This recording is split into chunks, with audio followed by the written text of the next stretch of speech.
Bien, buenas tardes, José Daniel. Ya creo que la mayoría te conoce, José Daniel Narváez, programador.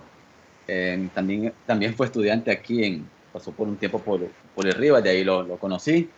Ya Así él es, ya nos había hablado de programación. En aquel tiempo trabajamos, creo que una API con Amazon Web Services, ¿verdad? Así fue, primera exactamente. vez.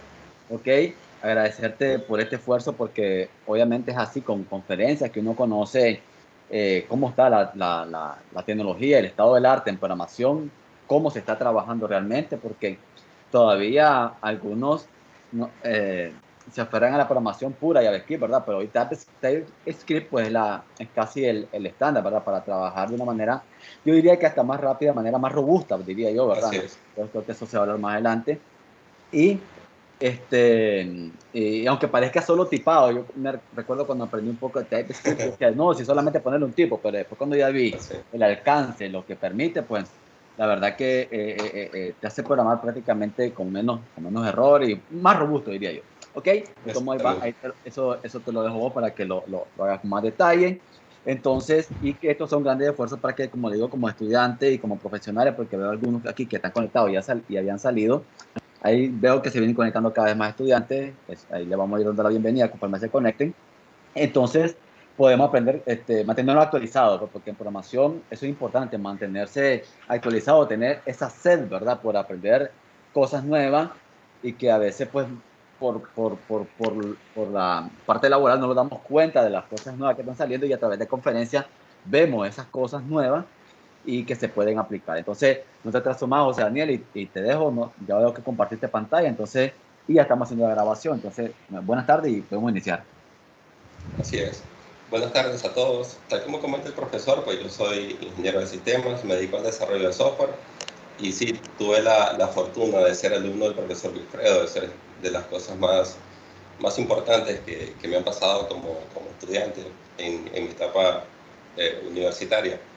Y bueno, el objetivo de la sesión de hoy es explicarles un poco conceptos de programación orientada a objetos y qué aporta TypeScript en ese sentido, porque como bien comenta el profesor, usualmente solemos trabajar solamente con JavaScript y nos aferramos un poco a la, al cambio, o sea, nos ponemos un poco renuentes a realizar esos saltos. Entonces, el día de hoy pretendo enseñarles ciertos aspectos que son importantes de la programación orientada a objetos y el aporte que hace TypeScript para permitirte agregar esa robustez en tus proyectos.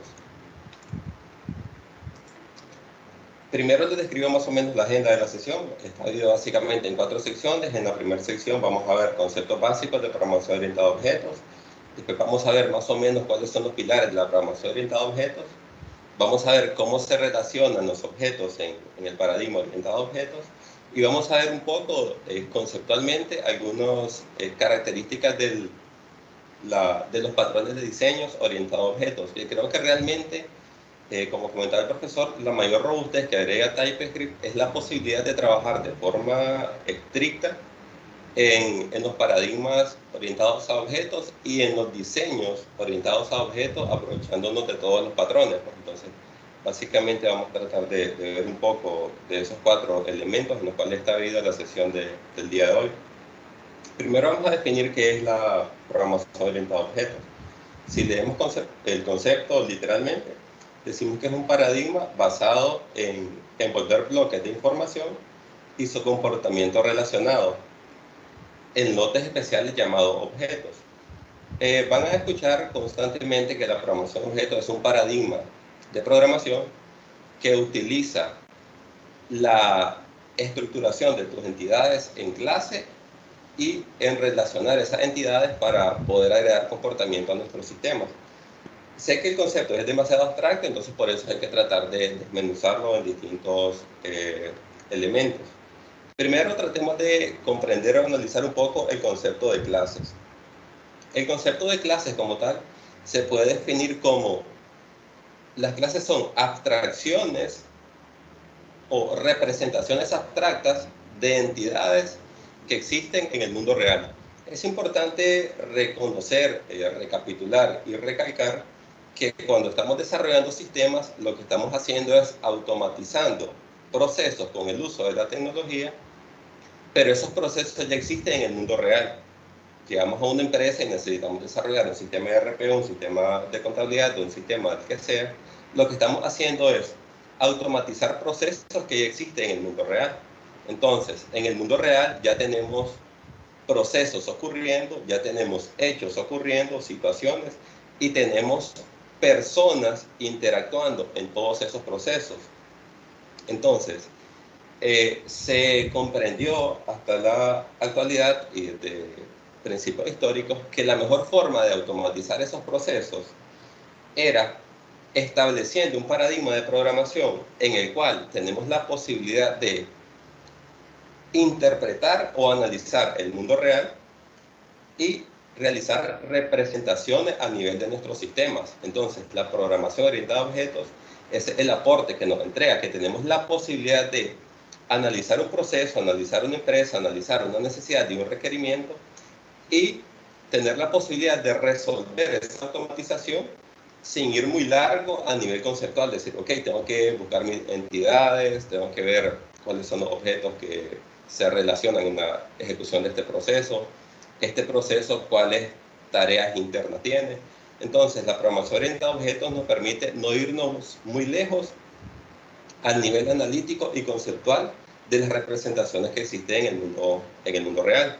Entonces, el primer concepto que es importante comprender es el concepto de clases, que las clases, como les comento, vienen siendo representaciones abstractas de objetos en el mundo real. Por ejemplo, si estamos hablando de un sistema de registro universitario, tenemos distintos objetos o entidades que están interactuando en ese sistema. Tenemos, por ejemplo, tenemos estudiantes, tenemos profesores, tenemos materias, las materias pertenecen a carreras. Entonces, ese análisis que viene totalmente desde el mundo real hace un total paralelismo o equivalencia con la utilización de las clases. Entonces, cuando yo voy a definir mis clases en mi sistema, lo que tengo que hacer es definir o reconocer los objetos y las entidades que están interactuando en mi sistema. Y posteriormente empezar a definir básicamente las características de ese objeto y las funciones o los métodos de ese objeto. Pero se dice que las clases son representaciones abstractas porque en el proceso de abstracción estamos tomando de esa entidad solamente las características que a mí me sirven dentro de mi sistema y los métodos que a mí me sirven dentro del sistema. Es decir, analizamos ese objeto en el mundo real y decimos, ok, de este objeto, ¿qué propiedades necesito almacenar en mi sistema? ¿Qué funciones o qué métodos necesito desarrollar de ese sistema? Entonces, no voy a describir todas las propiedades de ese objeto, o sea, no todas las propiedades del mundo real pasan al sistema y no todos los métodos del mundo real pasan al sistema. Entonces, en ese proceso de abstracción empezamos a definir qué propiedades tiene ese objeto y qué funciones tiene ese objeto que al sistema le sirvan, que el sistema necesite para funcionar. Y aquí tenemos un pequeño diagrama OML donde se ejemplifica una clase, que en este caso es la clase gato, que tiene 5 propiedades y 5 métodos. Generalmente vamos a encontrar el concepto de campos, propiedades, características, pero básicamente hace referencia a la información que ese objeto tiene. Y los métodos también se le llaman funciones o comportamientos, que básicamente son las cosas que ese objeto hace. En el caso del gato tenemos el nombre, tenemos el género, edad, peso y tenemos el color. Y tenemos que ese animal, ese gato respira, come, corre, duerme y maulla. Entonces, esas serían las propiedades que queremos programar en nuestro sistema. Es importante el símbolo o recalcar que el símbolo de más y el símbolo de menos hace referencia al nivel de acceso que tiene esa propiedad. Es decir, en nuestras clases tenemos propiedades que son de acceso público y propiedades que solamente son de acceso privado. Las propiedades de acceso privado son propiedades que únicamente existen para programar el comportamiento interno de la clase. Y las propiedades públicas, que son las que tienen el símbolo de más, son propiedades que sirven para comunicarse con otras clases, por lo cual existe acceso a ellas desde el exterior. Básicamente el mismo concepto para los métodos, que tenemos métodos de acceso público y métodos de acceso privado. Los objetos, les comentaba que son representaciones del mundo real. Entonces, digo, sí, los objetos son representaciones del mundo real que están definidos o estructurados o firmados a través de clases. Pero el objeto como tal es lo que solemos llamar en programación un poco de forma errónea, decimos que los objetos son instancias de las clases. La palabra instancia fue un detalle de traducción que ocurrió en los primeros libros de programación orientada a objetos, que la palabra instance se tradujo como objeto, cuando realmente una palabra que hubiese estado más acorde a nuestra forma de expresarnos hubiese sido ejemplar. Decimos que los objetos son ejemplares de la clase.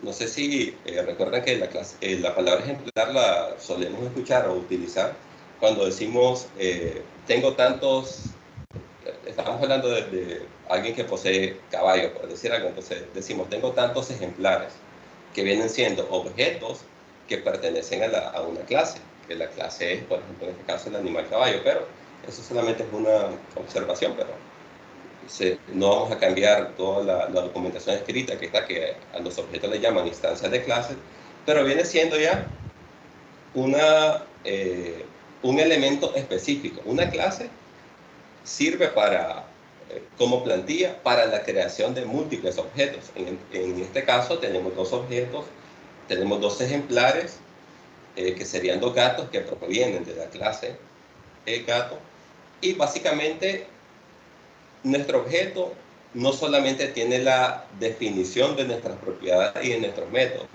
sino que ya tiene la asignación de esas propiedades.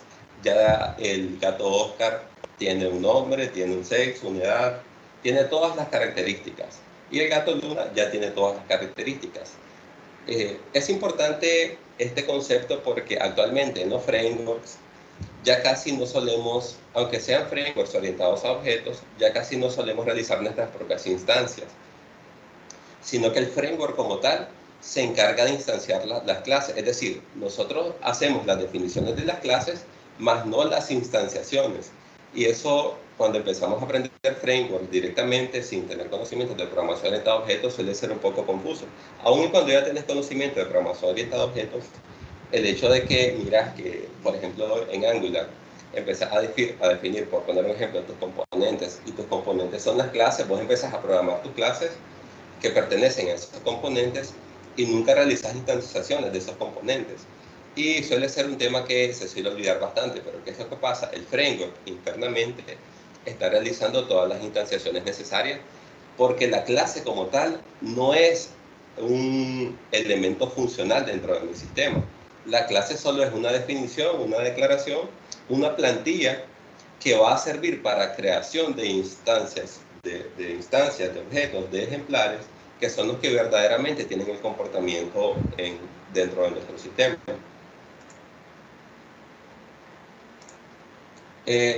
Tenemos otro concepto que es importante conocer en programación orientada a objetos, que es el concepto de jerarquías. Las jerarquías en programación orientada a objetos básicamente son la forma en la cual están relacionados todos los objetos de mi sistema, todas las clases de mi sistema. La jerarquía es la definición que me describe la forma en la cual esos objetos están relacionados. Ya vamos a ver más a profundidad las jerarquías, pero aquí tenemos otro ejemplo utilizando el lenguaje UML, donde se nos muestra una clase animal que es la superclase y dos clases que son gato y perro, que son las subclases.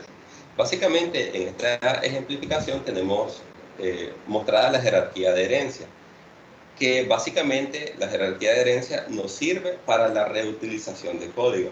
Por ejemplo, si tenemos un objeto, una clase gato y una clase perro, esa clase gato y esa clase perro tienen propiedades en común y tienen métodos en común. Entonces, para evitar escribir duplicando las propiedades en la clase perro y en la clase gato y los métodos en la clase perro y en la clase gato, utilizamos la jerarquía de herencia. decimos, ok, voy a tener una superclase que se llama animal, donde defino todas las propiedades en comunes y los métodos en comunes que van a tener las subclases o la clase hija, y simplemente heredo de mi clase, de mi superclase. Básicamente hay 4 pilares en la programación orientada a objetos. Es fundamental conocerlos, o por lo menos saber que existen, pero obviamente lo recomendable es entenderlos a profundidad. Los 4 conceptos a veces en algunos artículos, libros van a encontrar 4 o 5, pero básicamente estos son los 4 más todo abarcadores, diríamos. Los otros vienen siendo como a veces subelementos de estos, pero estos básicamente son los principales.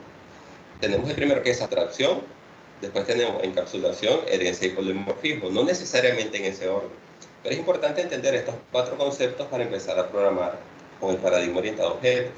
La abstracción, como les comentaba, es el proceso mental que hacemos para, de la realidad, obtener las entidades que yo quiero que en mi sistema existan, o que yo necesito que en mi sistema existan.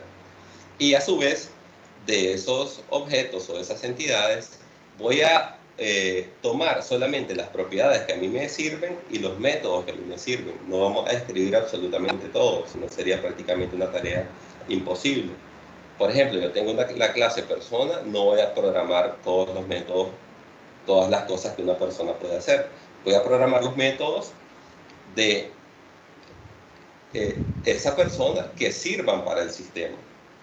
¿Ya? Entonces, ese proceso de abstracción, de analizar el mundo real y obtener solamente lo que a mí me sirve del mundo real, a ese concepto se le llama abstracción. El encapsulamiento es la capacidad que tienen las clases, las entidades, los objetos, para restringir el acceso a las propiedades y a los métodos. Es lo que les comentaba, los modificadores de acceso públicos y privados. A eso se le llama encapsulamiento, la capacidad que tiene una clase para decir, no, mira, estas propiedades las debo de conocer solamente yo y estos métodos los debo de conocer solamente yo. El resto de objetos que quieran interactuar conmigo no van a tener acceso a estas propiedades porque son parte del comportamiento interno.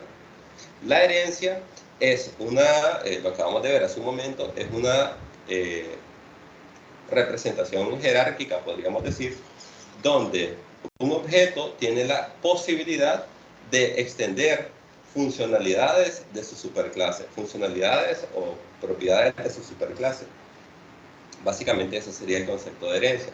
Y polimorfismo es la capacidad que tienen los objetos de comportarse de distintas formas cuando reaccionan a los mismos mensajes o a los mismos métodos. Por ejemplo, la forma en la cual un perro va a correr no es exactamente la forma en la cual un gato va a correr. Entonces, en ese caso, ambos corren, ambos reaccionan al mismo mensaje, ambos reaccionan al mismo método. Pero, utilizando una función abstracta en la clase padre, tenemos la posibilidad de sobreescribir un comportamiento totalmente distinto en esas subclases. Entonces, básicamente, ese es el resumen de los 4 pilares de la programación orientada a objetos. Otro detalle que es importante reforzar es lo que les comentaba de las relaciones que tienen esos objetos entre sí. Las relaciones que tienen esos objetos entre sí básicamente se podrían resumir, hay muchísimas otras, pero se pueden resumir en 4. Tenemos herencia, asociación, agregación y composición.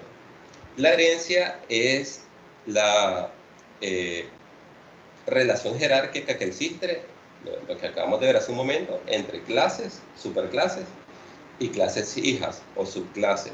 Ya vamos a ver un ejemplo en TypeScript, que eso es lo que básicamente venimos a estudiar el día de hoy. Y el concepto de asociación es la posibilidad que tienen esos objetos de interactuar entre sí sin haber un acoplamiento fuerte entre esos objetos. Básicamente, esos objetos son totalmente, ya vamos a ver un ejemplo, esos objetos están totalmente separados, totalmente desacoplados y tienen la posibilidad de interactuar, tienen la posibilidad de asociarse. tenemos el concepto de agregación. El concepto de agregación es una relación un poco donde existe un acoplamiento un poco más fuerte. En la agregación tenemos que cuando una clase está directamente relacionada con otra clase, ya vamos a ver el ejemplo. Pero en el concepto de agregación es importante entender que esa relación que existe es bastante menos débil que la relación que existe en la composición. Ya vamos a ver ejemplos para que se comprenda un poco mejor. Entonces, vamos a ver un ejemplo en TypeScript. Ahora tengo, para avanzar un poco más rápido en el tiempo, tengo preparado unos pequeños ejemplos de las cosas que les acabo de comentar, y eso es lo que les voy a mostrar en este momento. En este caso tenemos un ejemplo en TypeScript de cómo funciona la herencia y cómo funciona obviamente la creación de las clases. Tenemos que este lenguaje, como les comento, este programa está escrito en TypeScript, estos dos ejemplos. Tenemos una clase que se llama person y otra clase que se llama empleado. Ya sabemos que todos los empleados son personas. Entonces, tenemos la posibilidad de crear una clase para personas donde definimos las propiedades en común que tienen todas las personas, básicamente. Tenemos una propiedad first name, last name. Tenemos un constructor que sirve para inicializar esas propiedades. Si vemos el modificador de acceso o la encapsulación de las propiedades que se están utilizando en la clase persona, estamos utilizando el modificador de acceso privado. Y tenemos un método que se llama getFullName, que nos va a retornar el nombre completo. Este es un método que existe dentro de la clase persona. Entonces, aquí estamos viendo un pequeño ejemplo de cómo la clase empleado puede heredar o extender las funcionalidades de la persona. Aquí en la clase empleado, al extender de persona, automáticamente las instancias que sean creadas con la clase empleado van a tener la posibilidad de acceder al método getFullName, que es el método público que tiene la clase person. Entonces, ¿qué es lo que tenemos que definir en la clase hija cuando estamos creando, estamos utilizando TypeScript? Lo que tenemos que hacer es que en el constructor de la clase hija estamos obligados a obtener el primer nombre, el apellido y el job title, aunque el job title solamente es una propiedad que existe en la clase person, pero tenemos que en el constructor de la clase, de la subclase, especificar todas esas propiedades. Después utilizamos la palabra reservada super para permitir el envío de esas propiedades al constructor de la clase padre. Cuando estamos accediendo a la función super, le estamos diciendo, mira, la propiedad first name y last name, inicializarla en la clase padre. Después inicializamos la clase hija. Entonces, como les comenté, la clase hija ya tiene acceso a getFullName, first name, last name, y tiene su propio método. Entonces, este es un ejemplo extremadamente básico de herencia. Vamos a ver otro ejemplo de asociación. En asociación vemos que tenemos una clase que se llama banco y otra clase que se llama empleado. La clase que se llama banco tiene una propiedad que se llama name, tiene un método que solamente sirve para obtener el valor de la clase name, es un get en TypeScript. Si bien es cierto que esta sesión no es de TypeScript como tal, es programación orientada a objetos con TypeScript, obviamente se necesita ciertos conocimientos de TypeScript, pero en otras sesiones podríamos dedicarnos enteramente a lo que tiene que ver con TypeScript. Pero básicamente este es un get en TypeScript que te permite retornar el atributo privado que tiene esa clase. Entonces, vemos que tenemos otra clase que se llama empleado. La clase que se llama empleado tiene su propio atributo que se llama name, que básicamente, aparentemente, es exactamente igual. Tiene su propio método get y su propio constructor. Entonces, la asociación entre estas clases se hace a partir de otra clase o accediendo desde otra parte de mi código. En otro método de mi código, por ejemplo, tengo una clase que solamente me está sirviendo para hacer esa asociación. O sea, asociación básicamente significa una relación en los comportamientos que tienen esas dos clases. Entonces, ¿cómo logro esa asociación en este ejemplo? Esta asociación la logro de la siguiente forma. En mi siguiente clase tengo un método que se llama main. Este método que se llama main realiza instanciaciones de la clase banco y la clase empleado y después ejecuta un console.log donde tenemos la posibilidad de imprimir en pantalla el nombre del empleado más el nombre del banco. Decimos el empleado, o sea, tal persona es empleado del banco tal. Entonces, esas clases están interactuando porque una tercera clase está realizando una asociación entre ellas. Está generando una instancia de una clase, genera una instancia de otra clase y después las relaciona o las asocia sin haber un acoplamiento fuerte. Es decir, esta clase no tiene relación alguna en su declaración con esta otra clase. Ya vamos a ver un ejemplo de agregación donde la relación que existe entre esas clases es totalmente diferente. En este caso, en el concepto de agregación, en el ejemplo de agregación, tenemos una clase llamada estudiante, otra clase llamada universidad. Entonces, en el concepto de agregación, tenemos que la universidad necesita estudiantes. Ahí está la relación, la universidad necesita estudiantes y obviamente los estudiantes forman parte de una universidad, si no, no fuesen estudiantes. Entonces tenemos la clase students, donde tenemos la propiedad name, tenemos su constructor, que los constructores básicamente, como les comentaba, son los inicializadores de las propiedades de esa clase, de ese objeto que se está creando en esa instancia. Y en este caso tenemos la clase universidad. Entonces, la clase universidad, una de las propiedades que tiene es un arreglo de estudiantes. Ahí tenemos la relación. Ahí tenemos un acoplamiento. Tenemos que la clase universidad tiene un arreglo de estudiantes.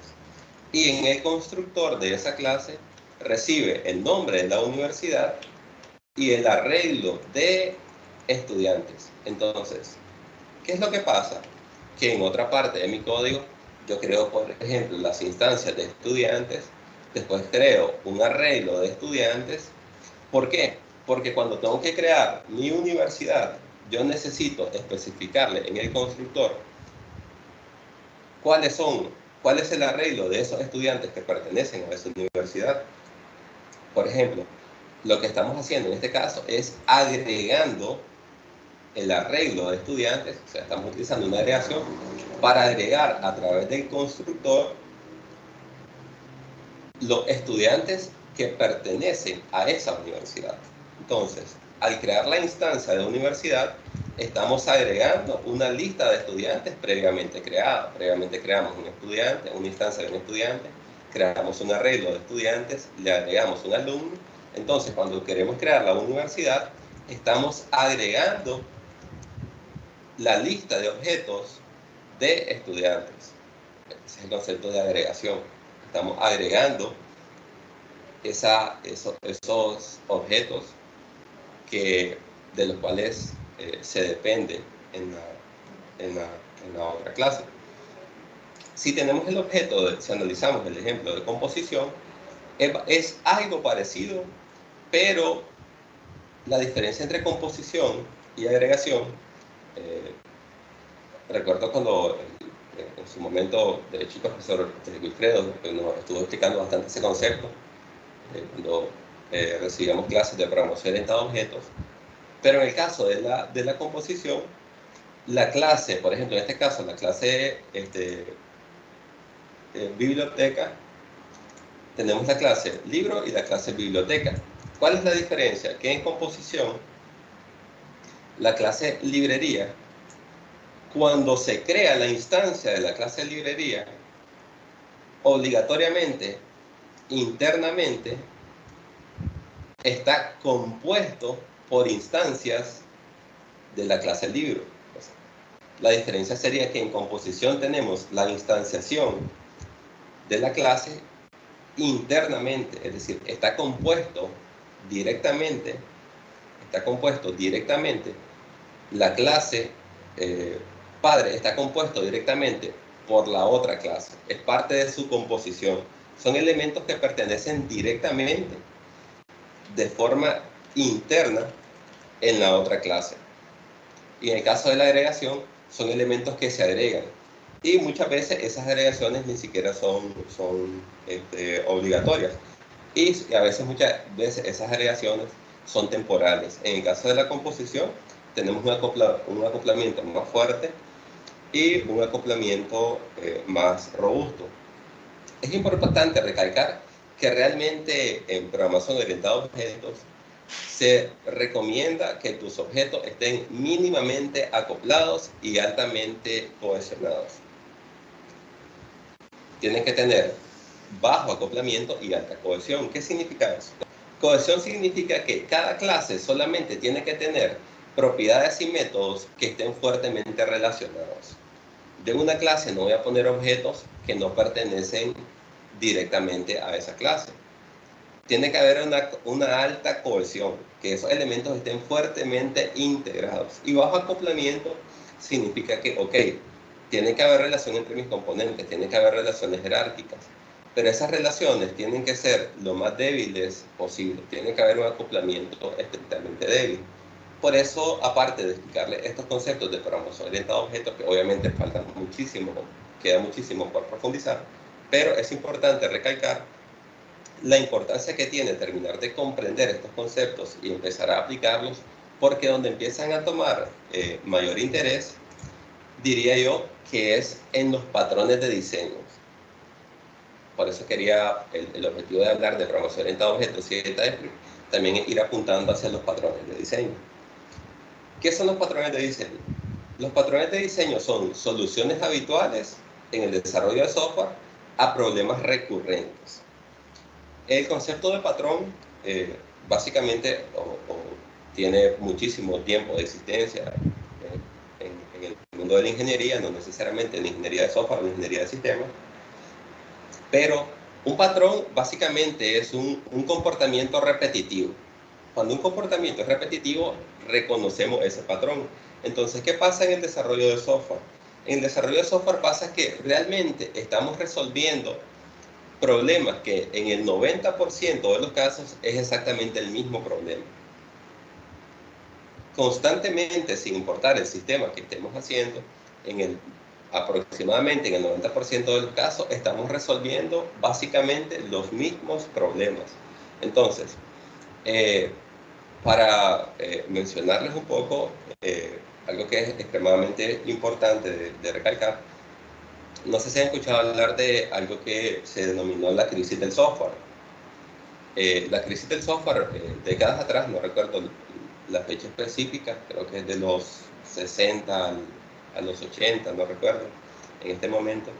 La crisis del software básicamente fue una etapa en la cual gran parte del software que se escribía en el mundo no cumplía con las expectativas. Era software que los tiempos de desarrollo se extendían inmensamente. Era software que cuando lograba salir no cumplía con las necesidades reales del cliente, terminaba siendo software que en lugar de solucionar problemas automatizando procesos, aumentaba los problemas, porque además de los procesos internos de la empresa debía de estar lidiando con los procesos del software. Entonces, en esa etapa de la crisis del software,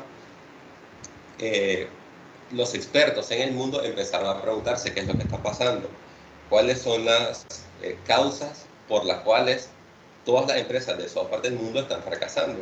Entonces empezaron a analizar y a comprender que habían básicamente muchísimas variables que estaban siendo las causantes o partícipes de ese problema. Y ahí es donde surge la construcción en conjunto de técnicas o disciplinas, métodos, a través de metodologías, donde surge la ingeniería de software como especialización o la ingeniería de sistemas como especialización, donde se dijo, ok, mira, tenemos que mejorar la forma en la cual estamos escribiendo el código. ¿Cómo mejoramos la forma en la cual estamos escribiendo el código? Lo mejoramos introduciendo nuevos paradigmas de programación. Paradigma orientado a objetos va a ser un paradigma que va a solucionar muchísimo de los problemas existentes actualmente en el código, porque vamos a tener la posibilidad de analizar el sistema como que si fuese el mundo real. Okay, eso va a ser una de las cosas que vamos a hacer. Vamos a agregar metodologías que van a formar parte del ciclo de vida del desarrollo de software. Vamos a desarrollar metodologías, no todo va a ser metodología en cascada, análisis, diseño, desarrollo, implementación y pruebas. O sea, no todo va a ser así, vamos a implementar metodologías incrementales, metodologías iterativas, en la actualidad que existen metodologías ágiles, como se les llama, pero básicamente las metodologías ágiles son metodologías que ya se conocían como iterativas e incrementales, pero lo que les quiero comentar es que ha habido un gran marco teórico que ha evolucionado a lo largo del tiempo para hacer del software unos productos de calidad. Uno de los problemas que yo percibo en la actualidad es que ese conocimiento se ha quedado bastante en lo que se denomina, entre comillas, primer mundo. Todo este conocimiento que tiene que ver con el conocimiento profundo de la ingeniería de software, en Latinoamérica está siendo bastante despreciado y menospreciado. Supongo que ustedes que estudian ingeniería en sistemas han sufrido la crítica, o directa o indirectamente, de que no se necesita ser ingeniero en sistemas para aprender a programar. Obviamente no se necesita, pero para escribir software de calidad, indudablemente sí. Y no hablo de tener un título universitario, hablo de permitirte ese proceso de estudio de un ciclo aproximadamente de 5 años, en los cuales vas a estar aprendiendo todos los fundamentos reales del desarrollo de software, paradigmas de programación, diferencia entre los paradigmas, metodologías de desarrollo de software, metodologías de análisis y diseño de sistemas, entendimiento profundo de cómo funcionan las bases de datos. Todo eso solamente se puede obtener cuando te permitís estudiar muchísimo conceptualmente todos los conceptos o todos los temas o todo el temario que está incluido dentro de las carreras como ingeniería de sistemas o ingeniería de software en general. Entonces, lo que pasa, haciendo un paréntesis, en Latinoamérica es que como se ha menospreciado demasiado los conceptos teóricos que solamente se les da valor en la universidad, se ha empezado a escribir software, se ha continuado escribiendo software de muchísima baja calidad. Ya, eso ha sido un problema extremadamente grande. O sea, si ahora ustedes conversan con empresarios, con personas que quieren software, todos tienen malas experiencias con desarrolladores o con procesos de desarrollo de software en general. Dicen, no, mira, esos sistemas que hacen no sirven, los ingenieros en sistemas no sirven para nada. Pero todo eso está ocurriendo justamente por ese menosprecio que existe actualmente, tanto dentro y fuera de las universidades, por todos los conceptos que realmente son parte del núcleo, son parte fundamental.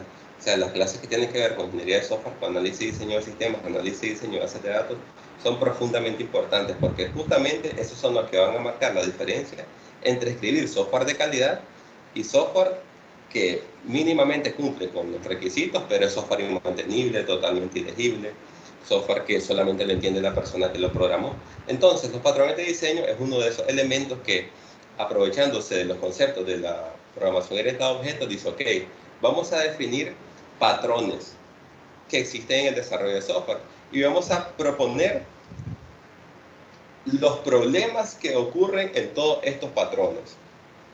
Vamos a proponer la forma en la cual entendemos estos problemas y la forma en la cual solucionamos estos problemas utilizando la programación orientada a objetos. Básicamente, los patrones de diseño se dividen en tres: creacionales, estructurales y de comportamiento. Todo lo que les acabo de comentar de la herencia, polimorfismo, abstracción, composición, agregación, todo esto empieza a generar un poco de caos cuando estamos desarrollando sistemas porque preguntamos, pero ¿cuándo voy a crear una instancia de una clase realmente? Ok, ya entendí, es fácil la clase, es fácil extender, es fácil composición, agregación, asociación, ok, todo eso lo entiendo, lo entendemos mínimamente rápido, con un poquito de práctica y un poquito de estudio. Pero lo que te va a dar, obviamente, el entendimiento de cuándo utilizar instancias, cuándo utilizar simplemente interfaces o clases abstractas o lo que sea, ese conocimiento de patrones de diseños orientados a objetos, que básicamente se dividen en tres: creacionales, estructurales y de comportamiento. Los creacionales son todo ese grupo de patrones de diseños que tienen que ver con la forma en la cual estamos creando nuestros objetos. La forma en la cual decidimos cómo crear nuestros objetos, básicamente. Los estructurales es el grupo de patrones de diseño que tiene que ver con, ok, ¿cómo voy a realmente definir esos objetos? Es decir, ¿cómo voy a delimitar esos objetos para construir cada objeto de forma correcta? Es decir, para estructurar cada objeto de forma correcta. Es decir, este objeto tiene que tener realmente, si es un objeto demasiado grande, ¿tiene sentido de que ese objeto sea demasiado grande? ¿O tendría que utilizar el patrón builder, por decir algo? Hay muchísimos patrones de diseño. Eso sería algo súper interesantísimo que podamos ver en un futuro, pero ahorita solamente les comento porque ese es realmente el objetivo principal y fundamental de utilizar TypeScript en vez de utilizar JavaScript, utilizar programas orientados a objetos, en vez de escribir totalmente desordenado mi código. Y de comportamiento es la forma en la cual voy a organizar mis clases para estructurar el comportamiento de esos métodos. Es decir, este método en esta clase realmente debería estar en una sola clase, o tendría que utilizar en combinación de patrones creacionales con estructurales la segregación de este objeto en distintos otros objetos, firmándolo en distintas clases. Ok, entonces básicamente estos tres grupos de patrones de diseño son los que realmente nos van a dar la correcta escritura de la programación orientada a objetos. Está claro que se puede ser desarrollador de software sin entender mucho de patrones de diseño, pero realmente la legibilidad y la buena calidad de nuestro código va a ser totalmente deplorable. Entonces, en ese caso, como comentaba el profesor, TypeScript te agrega mayor robustez porque tiene una mejor, diríamos, compatibilidad o compatibilidad totalmente directa con la programación orientada a objetos. Si bien es cierto que en el caso de JavaScript ya tenemos la posibilidad de crear clases, crear constructores y todo eso, realmente se sigue quedando bastante corto. O sea, JavaScript a nivel de programación orientada a objetos sí, se sigue quedando bastante corto. Se suele escuchar de TypeScript que es simplemente JavaScript con tipos, pero no solamente eso. Todo el set de funcionalidades que te ofrece TypeScript te permite tener una compatibilidad altísima con programación orientada a objetos y por consecuencia con la creación de patrones de diseño para poder estructurar nuestro código de forma totalmente correcta. Sería, para continuar agregando a este concepto que estoy explicando, ¿por qué deberíamos de aprender sobre patrones de diseño? Como bien les comentaba, los patrones de diseño son los que nos permiten utilizar de forma correcta los conceptos de programación orientada a objetos. Básicamente es lo que les estaba mencionando. Y para sacar conclusiones, la sesión de hoy pues no era tan larga. Para sacar conclusiones, podemos sacar 3 conclusiones. O sea, ¿por qué aprender todo esto si muchos de ustedes también saben programar y programan sin ni siquiera utilizar clases? Si yo utilizo programación funcional. ¿Realmente por qué debemos de utilizar esto? Se pueden sacar 3 conclusiones. La primera es que el código no solamente es un código que funciona correctamente, sino que es un código altamente legible. No sé si han escuchado que los desarrolladores de software nos mantenemos más tiempo leyendo código que escribiendo código. Entonces, es importante que ese código que estamos leyendo sea totalmente legible. Todos nos hemos enfrentado con sistemas que no los entiende absolutamente nadie. Cumplen con el pensamiento que dice: cuando escribí este código, solo Dios y yo sabíamos lo que hacía. Ahora solo Dios lo sabe.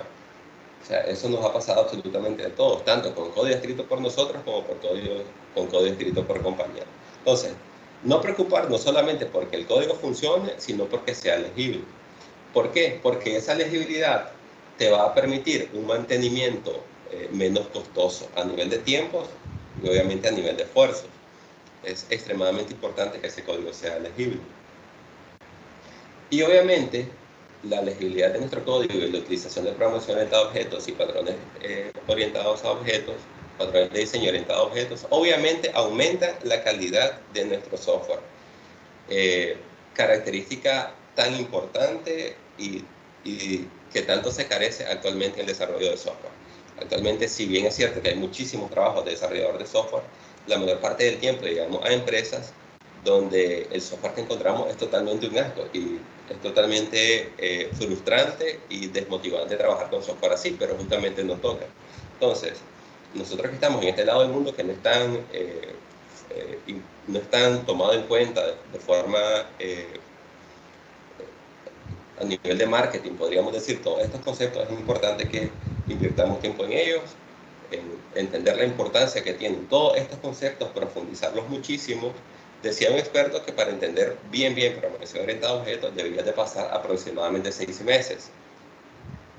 Uno de los expertos de la programación orientada a objetos decía, tenés que pasar por lo menos 6 meses estudiando y practicando para realmente sacarle el mayor provecho a la programación orientada a objetos. Entonces, obviamente, en la sesión de hoy, el objetivo era justamente introducirlo un poco y comentarles un poco la importancia que tiene la programación orientada a objetos y los patrones de diseño como tal.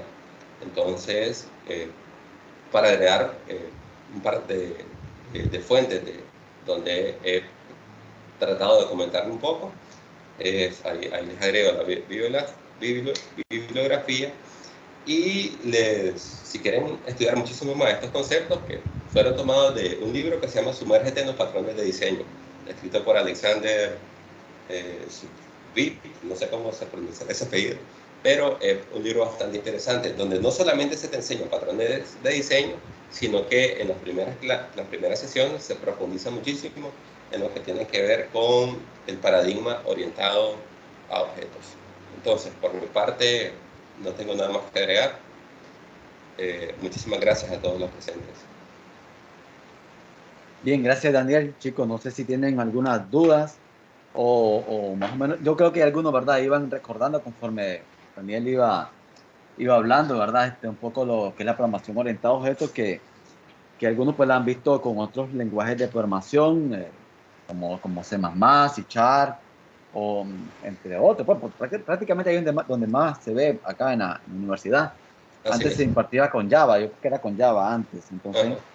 pero que la parte conceptual sigue siendo la misma y lo que cambia pues la Así es. implementación con el lenguaje, pues, pero eso no hay mucha variante. Entonces no sé si hay Totalmente. no sé si hay alguna duda al respecto, chicos. Y sí, a mí me ha pasado, y sí pasa con el mismo código. Lo que pasa es que también, Daniel, y no creo que nos Ajá. pasa todo, a veces por la premura de entregar, Totalmente. Así y es, a uno a veces totalmente. entrega y cuando le toca a uno revisarlo de nuevo, qué pasó aquí o Sí, qué fue lo que hice. Y algo que pasa casi a todos, pues, es así es, difícil que totalmente. alguien diga de que no le pasa. Pero Totalmente. después se pagan los platos rotos cuando intentas Así es. modificar un proyecto o te piden escalar algo o ampliar Así es. algo en el proyecto y tenés que volver a recordar qué fue lo que hiciste. De Totalmente. ahí, sí, de ahí, de hecho un día tenía una discusión, Daniel, con Ajá. alguien de la docencia, pues que hablábamos que hay un libro de algoritmos que la mayoría, digo que vos lo recordás, un libro de, de algoritmos donde declara A, B, las variables de esa manera, donde sí se puede Sí, que no se deben declarar así porque pues dice, no, es que apenas están aprendiendo. Yo le decía, no, es que pues precisamente cuando estás aprendiendo hay que quitar las malas costumbres. O sea, es sí, como cuando a un niño le enseñas a decir, a ver, diga a ver, mi niño. No, mi niño. O sea, te tiene que decir la palabra como es para que aprenda como es. Pues, o sea, no le puedes estar diciendo de la manera errada. ¿Sí, Daniel? sí, exactamente. Fíjese que yo escuchaba exactamente la misma explicación de un profesor de la maestría que estoy estudiando. El profesor decía de que eh, ese es uno de los problemas con los cuales eh, convivimos constantemente a nivel educativo, que cuando nos enseñan los principios, para tratar de hacer el código, en teoría, totalmente entendible, te están enseñando malas prácticas. Entonces, decía el profesor, como te enseñan desde el inicio malas prácticas, después tienen que existir patrones de diseño, después tienen que existir paradigmas para decirte, no, mira, ahora no hagas esto así, esto lo tienes que hacer de esta forma y de esta forma. O, no sé si has escuchado, profesor, que en la actualidad se ha vuelto famoso los code smells, que te dicen, son cosas que están bien en tu código, pero no están del todo, o no deberían de ser así. Entonces, no sé si ha visto que hay listas inmensas de los code smells, que son cosas que no deberíamos de hacer en el código. Entonces, decía el profesor, no nos enfoquemos en las cosas que no deberíamos de hacer. Mejor, desde el inicio, enseñemos cómo se deben de hacer las cosas y te va a evitar ese problema. Y también ponía ese mismo ejemplo de la forma en la cual educamos a los niños, que constantemente le estamos diciendo, no haga esto, no haga esto, no haga esto, no haga El esto, cuando noísmo. deberíamos de enseñarle, en teoría, cuál sería el comportamiento correcto, enseñando los principios fundamentales de razonamiento, pues, pero Sí. básicamente esos son problemas que lo vimos no solamente en la programación, lo vimos en la educación en general. Es Sí, súper interesante. y sí, y ese libro que ahora sí, A, B, para la fórmula, entonces es un libro que aquí es muy usado, es de Kairos, creo que Ajá, es Fundamentos de Programación, creo que se llama. Yo recuerdo que es de Kairos, ajá, y es bueno, o sea, el libro tiene bastante ejercicios prácticos, trae su respuesta, de manera que lo puede ser de manera autodidacta, pues estudiarlo, como todo libro, pero es uno de los libros más, creo, más didácticos que hay bastante, sí, claro. exacto, para autoaprendizaje, pero tiene esas malas prácticas. Claro, estamos hablando de un libro que es de como de 1995. Claro. O sea, también no es para Ah, justificarlo, pero estamos hablando de un libro cuando no todo el mundo tenía una computadora, podía dedicarse a esto, pues, pero tiene esas así malas es, prácticas que no deberían de existir. Y después uno tiene que desaprender eso y aprender totalmente. otra cosa. O sea, prácticamente es casi regresar, más cuando se crea una cultura pues empresarial y programan así los demás compañeros. Cambiar Así una es. cultura organizacional o una forma de trabajo en una empresa de desarrollo es complejo, ¿no? Es Sí. bastante complejo. También eso de las variables, profe, según he escuchado, usted sabe que en el pasado tenías un espacio limitado de memoria, entonces no podías estar utilizando nombres tan largos porque ibas Exacto. a afectar el rendimiento, entonces hacías 2 o 3 letras y suficiente. Ahora, como esos problemas a nivel de procesamiento del hardware casi no los tenemos, más bien ahora te dicen, escribir la variable, el nombre de la variable, el nombre de la función, sin importar el tamaño, sino que explique. Entonces, creamos, calculando promedios de notas cuando los estudiantes no sé qué cosa, o sea, así no quedan actualmente las funciones. Y no es de extrañar que en un futuro nos digan que esas son malas prácticas, pues, o sea, eso es Sí, así. No sé si ha sí, visto que en los patrones de diseño, cuando los empezamos a explicar, muchos dicen, ah, eso se convirtió en un antipatrón. O sea, obviamente, lo importante aquí creo que, como mensaje, ¿verdad? Porque es quedar con que nunca tenemos la verdad absoluta y estar abierto a estar mejorando constantemente. Básicamente ese podría ser el resumen. sí, sí, porque de hecho han cambiado varias cosas. Precisamente estoy ahorita en un proyecto y yo siempre trabajo con JavaScript y tuve que recordar un poco el Laravel porque en eso estoy trabajando ahí y tengo que trabajar en eso, pues entonces volvió a PHP. Entonces, y me estaba acordando de que en Laravel la orientación es que todo se declara en inglés. Y me acordaba mucho de que cuando Java, la gran novedad de Java es que puedes usar la ñ, o sea, ya no hay. Entonces, pero Sí, eso es extraño porque hay gente que te sugiere de que vos programes en inglés, o sea, porque así es, el lenguaje originalmente son creados en inglés y obviamente así es. hay una mayor afinidad. Y que el árabe, en este caso, si vos declaras un modelo, por ejemplo, como company, él crea la tabla y le llama companies, o sea, solito le agrega el plural. Sí, sí, así Entonces, es. sí, mientras que si uno la pone en español, eso no va a suceder y es un quebradero de cabeza. Pero, Sí, sí. como te digo, tenés razón de que hay que estar de acuerdo con o con la forma que se está trabajando, pues sobre todo en el ambiente donde estás trabajando, la tecnología que estás adoptando. Y sí, y no es de extrañarse de que esas cosas cambien. Incluso con, Así es. con esa declaración de las variables, camel case y todo lo demás ha sido una cosa pues de locos, pues, pero al final creo que es importante estar abierto, ¿verdad?, al nuevo aprendizaje. Entonces, Sí, chicos, sí. no sé si tienen alguna duda. Creo que algunos se identificarán con lo que les estoy diciendo y con lo que has dicho vos respecto a que cuando revisas el código cuesta bastante entenderle. Yo a ellos Así es. les di clase con Dart en programación Y no sé si al volverlos a ver le entenderán de nuevo a dar más con la forma en que uno programa, pues, y uno, o sea, ya todo no va a pasar, pero vamos a ver un código, lo vemos el año. ¿Dudas, chicos, entonces, por favor? O algo que tengan que compartir. Esto es importante hacerlo como un conversatorio, muchachos, así que, Así es. entonces no sé si hay alguna duda o cosas que le hayan pasado similares a esta. No sé, Manuel, Oscar.